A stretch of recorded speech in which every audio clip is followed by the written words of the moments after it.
Termodinamika je grana fizike koja proučava energiju, rad, toplinu, entropiju, entalpiju i spontanost procesa.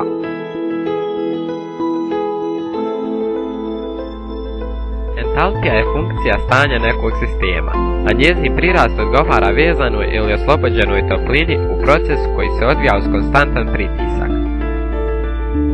Termodinamička veličina koja opisuje stepen nereda zove se entropija i označava se slovom S.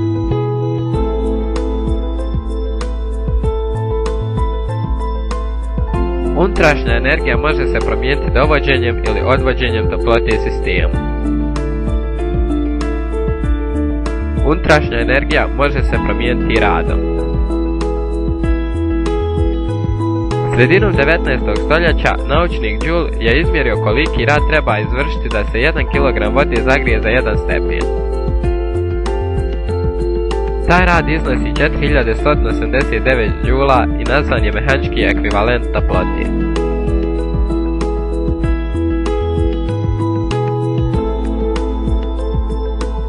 Unutrašnja energija sistema može se povećati dovođenjem toplote i radom što na njega vrše vanjske sile.